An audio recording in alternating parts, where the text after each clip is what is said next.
상사뱀 이야기. 조월천과 상사뱀. 조월천이 19살 때 오성대감 집에 글을 배우러 다녔다. 이방의 딸 월이는 매일 자기 집 앞을 오가는 조월천의 모습을 담장 너머로 보고 그만 마음을 빼앗겨 버렸다. 어느 날 월이는 편지를 써서 돌멩이에 묶어 조월천이 지나가는 앞에 떨어뜨렸다. 그러고는 숨죽여 담장 안에서 지켜보고 있는데 조월천은 그 편지를 집어 읽고는 찢어버린 후 가던 길을 가버렸다. 그 모습을 본 월이는 그만 상사병이 나서 알아 누웠다. 갑자기 드러누운 딸의 목숨이 오락가락하자 보다 못한 이방이 조월천에게 찾아가 딸을 한 번만 만나달라고 사정하였다. 그러나 조월천은 연신 무시하였고 속절없이 세월만 흘러갔다. 그러던 어느 날 갑자기 소나기가 쏟아지는 바람에 조월천은 비를 피하기 위하여 이방의 집에 들어가게 되었다. 이방은 진수성찬을 마련하여 잘 대접한 뒤 조월천 때문에 생긴 마음의 병이니 딸에게 다가가 말이라도 건네주거나 그것도 못하겠다면 얼굴이라도 한번 쓰다듬어 달라고 하였다. 그렇게라도 하면 딸이 몸을 좀 추스를 수 있지 않을까 하는 기대 때문이었다.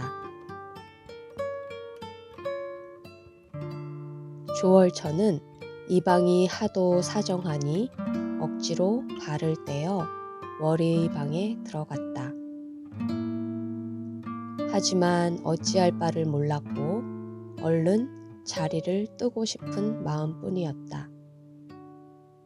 온몸에 땀이 흥건하여 숨을 헐떡이고 있는 월이를 보고 조월천은 손에 수건을 감은 채 월이의 얼굴을 대충 한번 쓱 건드리고는 방에서 나와버렸다.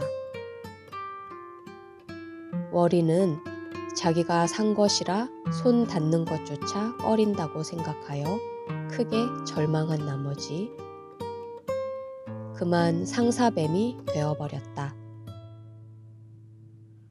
정신이 오락가락하는 지경에서도 조월천이 방에 들어오는 것을 알고 무슨 말이라도 해주려나 기대했던 마음이 일순간에 무너져 버렸던 것이다.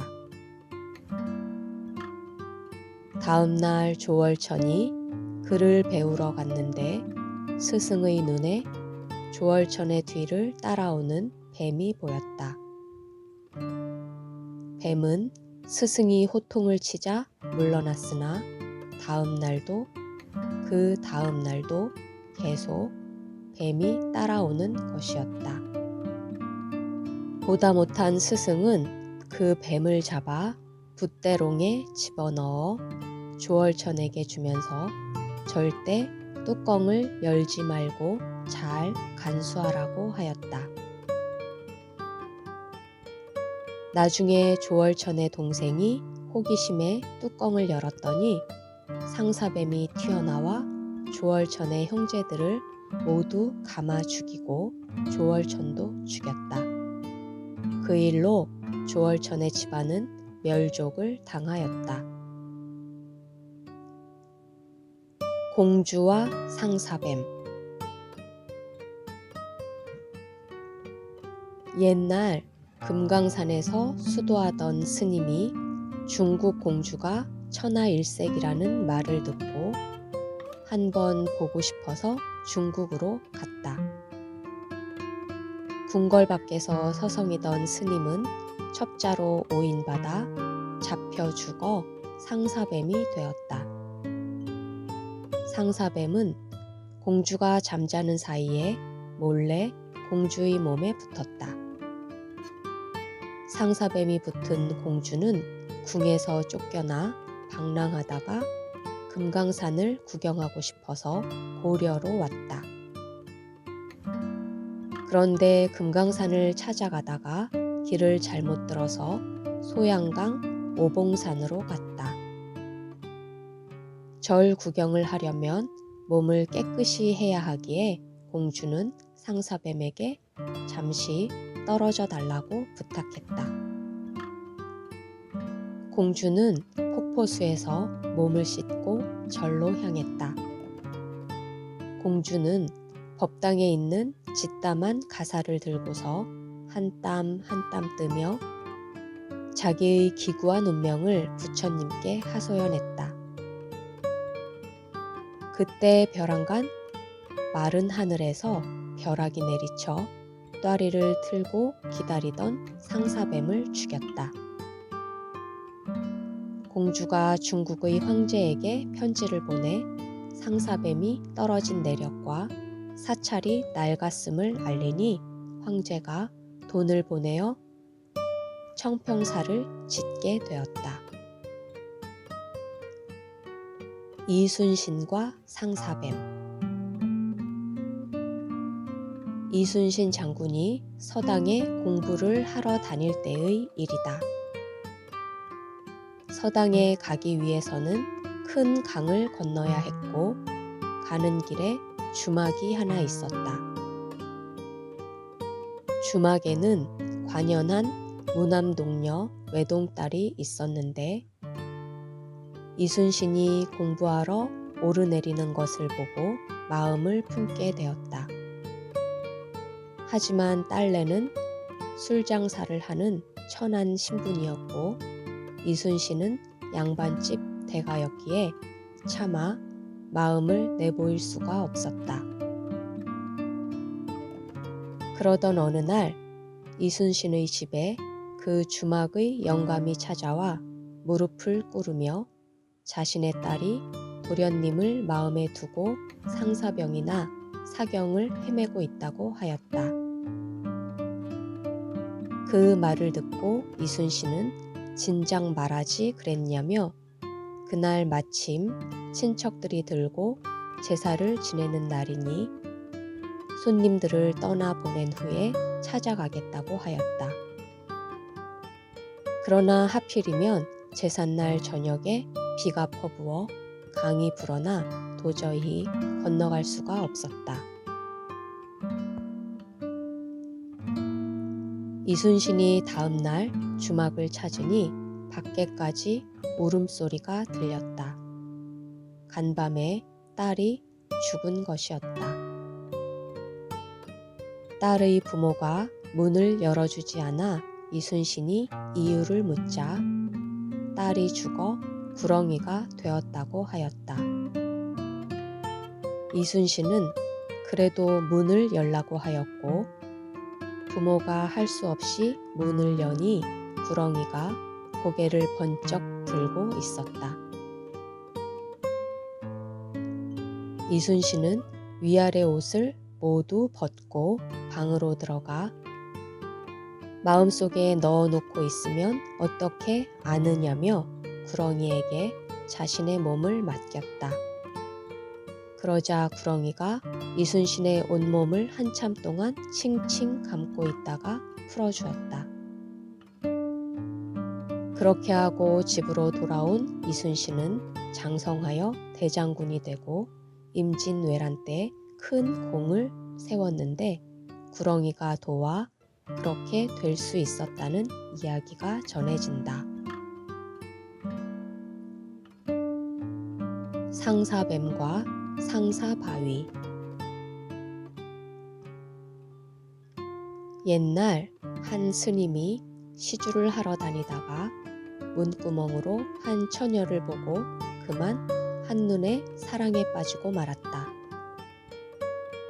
스님의 신분으로 여염집 처녀를 마음에 둘 수는 없었다. 결국 이루어질 수 없는 사랑에 괴로워하던 스님은 시름시름 앓다 죽어 구렁이가 되었다.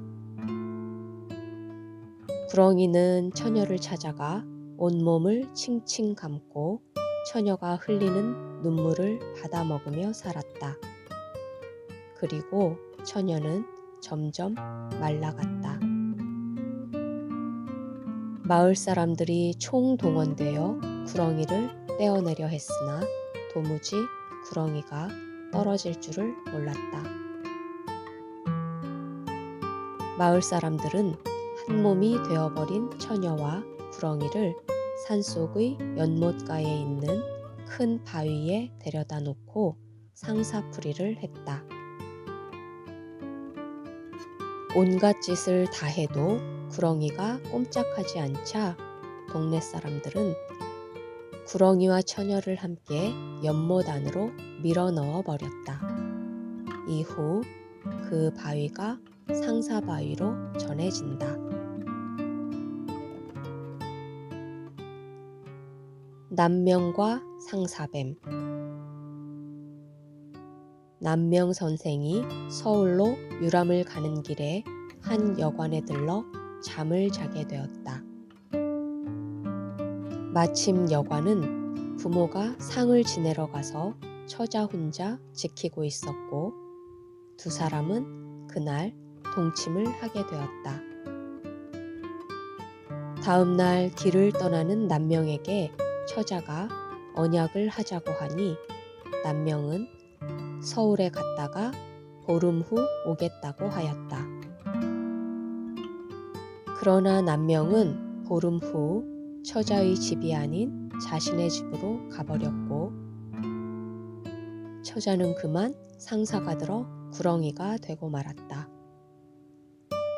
부모가 왜 이렇게 되었냐고 물으니 처자는 남명과의 일을 모두 이야기했고 그 말을 들은 처자의 아버지가 남명을 찾아가 딸의 이야기를 전했다. 그리고 그를 딸에게로 데려갔다. 그러자 구렁이가 된 딸은 혀로 남명의 입을 훑고 몸을 찬찬히 감아 그날 밤 함께 잠을 잤다. 이튿날 남명은 큰 궤에 구렁이를 넣어 짊어지고 자신의 집으로 가서 벽장에 넣어두었다. 당시 남명의 집으로 공부를 하러 오는 제자가 3사람 있었는데 하루는 남명이 제자들에게 놀러 나가라고 하며 자신도 밖으로 나갔다. 그때 한 제자가 나가지 않고 있다가 벽장 안의 구렁이를 몽둥이로 패서 죽여버렸다. 남명이 들어와 벽장을 열어보고 구렁이를 어떻게 했느냐고 묻자 제자가 죽였다고 하였다. 그 말을 들은 남명이 제자에게 빨리 집으로 돌아가라고 하였다. 구렁이를 죽인 제자가 집으로 돌아간 후 조금 있으니 갑자기 하늘에서 뇌성병력이 일어 그만 그 집안이 몰사하였다.